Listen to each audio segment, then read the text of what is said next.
Hello guys and welcome back to this channel, where today guys I'll be showing you how to bulk add columns to an existing sheet in Smartsheet. So guys, the first thing that you of course need to do is go to smartsheet.com and you'll be greeted by a website looking similar to this one. Now, when you did that, you just need to go and log into your profile. But guys, if you do not have one, you can always go and register to Smartsheet. But guys, if you do not know how to do that, you can always go to our YouTube channel where we have plenty of how to Smartsheet videos where you can see how you can do this. Now guys, that we got that out of the way, let's see what we actually have in front of us here.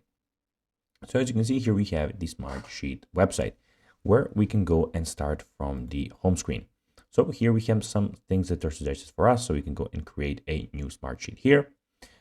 Here we have our notifications, which I at the moment don't have any, but be sure when you have some, they will appear here.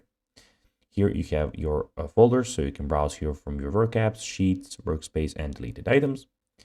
Here guys, you have the recently opened, and here you have your favorites.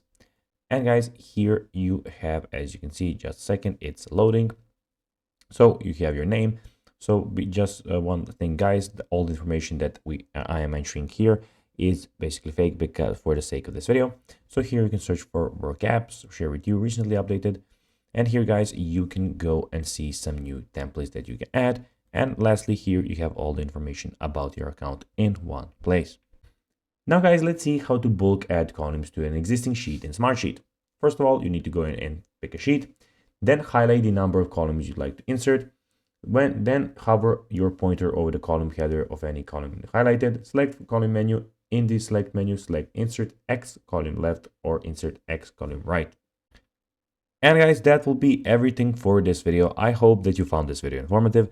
If you did guys, don't forget to like this video, share it, subscribe to the channel, put the notifications on. And guys, as always, I'll be seeing you in the next video. Bye guys.